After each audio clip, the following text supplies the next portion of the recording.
other areas where they have ballot initiatives in Illinois to just let foreigners vote. I mean, they're open now. This has reached Twilight Zone proportions. Why would the illegals not come here? Why would an Ebola patient not come here? If I had Ebola and I was somewhat selfish, personally, I would probably just die and not infect anyone else. But if I had Ebola and I wanted to be treated, I would get on a plane, I'd take some Advil or equivalent, get the fever down, you know, kind of lay low, get on the plane, get over here, and then go to the hospital, say, yeah, I have Ebola. And guess what? They may survive. The UN's own mathematicians at the WHO said that by the end of December, by January 1st, 1.4 million Ebola cases in Africa. I mean, if we think with 100,000 or whatever it is, or 200,000, it's bad now. Imagine when it's 1.4 mil, and they're hanging off the plane skids, the wheels, to get over here. And then the new trendy thing to do, I guess, is to drink Ebola blood to prove you're not racist. It reminds me of that kid who ran away from home several months ago, and he actually hid in the plane. Hold on, stay there. Your host, Alex Jones, Anthony Gucciardi, Infowars.com and StoryLeak.com writer, joins us. And we've got David Knight coming up in the next segment. You were getting cut off by the break. I guess you didn't have your headphones on to hear the music, Anthony. But you were getting into the, it's not just been that one guy that flew across the world hanging on the wheels of the plane.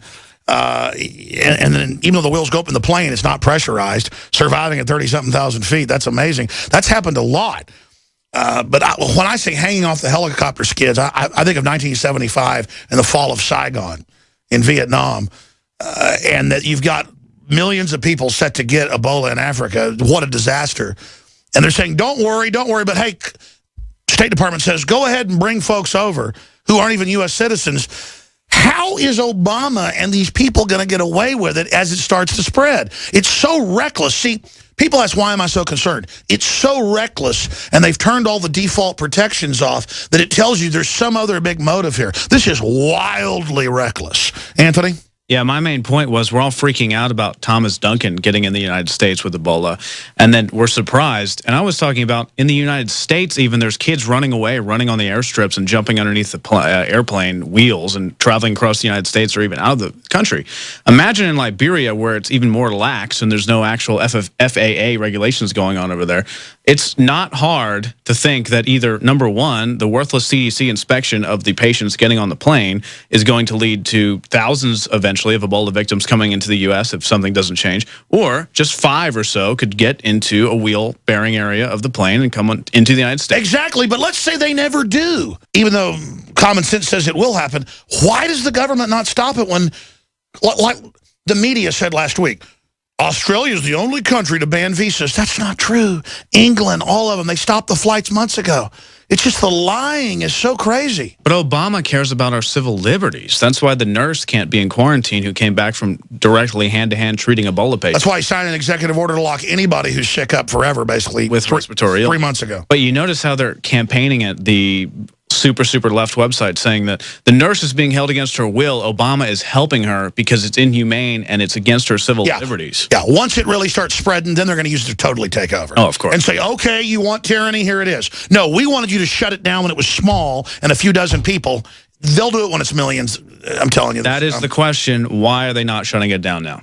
That is it. Yeah, it's like somebody lights a fire. Some 3-year-old gets a lighter, lights a fire in your front yard. You see the few little flames there. It's high wind. It could start a forest fire, and you don't put it out. And I'm like, hey, why aren't you putting a little fire out? Well, now the fire's burning the whole yard. I'm going, you bring medical workers in with it, it's going to spread in Spain, the U.S. It's happened. Hey, now it's like 2 blocks is burning. They got fire trucks everywhere. They won't put it out. Now it's the whole neighborhood's on fire. And I'm going, you better put this out. And they're like, shut up, racist. And you can't tell any of your neighbors to evacuate either. Absolutely not. That's the whole thing. It's not incompetence. Let's just be real. Yeah, the fix is in. As soon as this new czar got in, everything shut down. Who says there's too many people in Africa? We could play that clip, but I already played it last week. All right, David Knight's coming up. You're going to be with us. Go over some of the real ways they're targeting. So let's just say Ebola's not a big deal. Ebola's not a big deal. I don't say Obola on purpose. I keep saying Obola. Freudian slip. Ebola. But look, let's put it like this. Here is the proof that the government doesn't care if Ebola is going to kill you, and it's not incompetence. Here's the proof. Why? There's 3 things they're pushing on you right now. The FDA had a possibility to ban it multiple times, and we're going to get into these 3 things that are killing you. They're literally making you stupid. They're ruining your fertility. And let's start right away with our favorite, sodium fluoride. This is from Ricola, summarizing some of the latest studies. We're going to reference them. It's the title, Fluoride May Be Your Next Contraceptive. We're talking about birth control level contraceptives. It says, in the U.S., where about 2/3 of drinking water supplies are fluoridated with sodium fluoride, men may be putting their fertility at risk with every sip of water from the tap. Research has long linked fluoride in drinking water with sperm damage and other threats to reproductive health, although many Americans remain completely in the dark about the association. And then the study goes on to talk about how drinking sodium fluoride tap water may be toxic to sperm. And then you say, well, you know, that study, blah, blah. Okay, how about this? Major Harvard study published in Federal Government Journal confirms fluoride also lowers IQ. And this is in coordination with the National Cancer Society Institute that found that it created a tumor growth rate of 25%. But this Harvard study, it's actually directly from Harvard University, where they state, quote, our results support the possibility of adverse effects of fluoride exposure on children's neurodevelopment. And let's be clear, we're not getting into old fluoride news for those of you who know this. This is showing you that this is a government that will put fluoride in your tap water, knowing it's killing you, knowing it's making you infertile. They don't care about Ebola. You can die of Ebola all day long. Scheer, that won the Pulitzer Prize for Rise and Fall of the Third Reich, it's in his book about him putting fluoride in the camp to make him submit. And he got that from Stalin. It's on record that it's roach poison. Yeah. The 20th edition of the prominent journal Environmental Health Perspectives, here's the key part, a federal government medical journal stemming from the United States National Cancer Institute of Environmental Health Sciences. They found that, quote, this is a quote, the children in high fluoride areas had significantly lower IQ than those who lived in low fluoride areas. 10 points. Yes. Federal government medical journal. That's the difference between your kid being a genius or just smart, or being smart and being a moron. And it's making you infertile. And then look at this. That's the real reason they put it down, yeah. FDA, this is an article I wrote back in 2012. Common food items could contain 180 times more fluoride than tap water. And that's on record that like powdered eggs and stuff, 300 times tap water. Yep, it's the pesticides.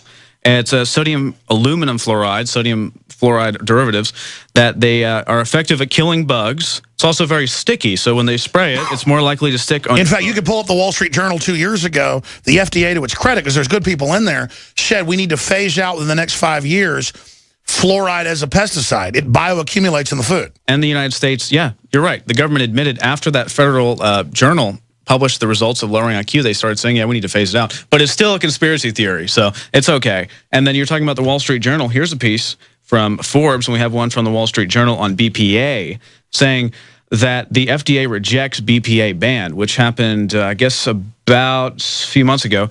And what happened was all this research, there's over 180 studies that directly relate BPA to breast cancer. And that was 2013, so there's probably more now. But Susan G. Komen would rather sell Kentucky Fried Chicken pink buckets to raise money than actually look at the BPA issue.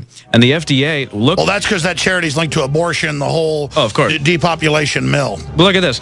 The FDA says, quote, there is not compelling scientific evidence to justify new restrictions on BPA. And even Forbes calls them out as being totally ludicrous. And then we have everyday news studies. It's just impossible to keep up. Stay there.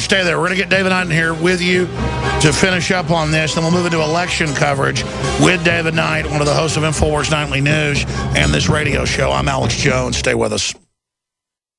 The experts are clear. Sunlight, purified water, healthy non-GMO food, and having a good attitude is essential to a healthy immune system. But I go further with Super Nascent Iodine X2 from InfoWarsLife.com. 50% stronger than our original and revolutionary Nascent Iodine formula, coming from a deep earth crystal source that no other supplier has. Most other forms of iodine come from seaweed in areas plagued by Fukushima and other contaminants. Not our iodine. It comes from over 200 million-year-old crystal salt deposits and is tested and proven to be completely pure. Visit InfoWarsLife.com today. See the informational videos. Read the information they're compiled. And for a limited time, when you use promo code NOW at checkout, you get an additional 5% off the entire family of InfoWarsLife.com products. Secure your Survival Shield X2 today at InfoWarsLife.com or call toll-free 888-253-3139.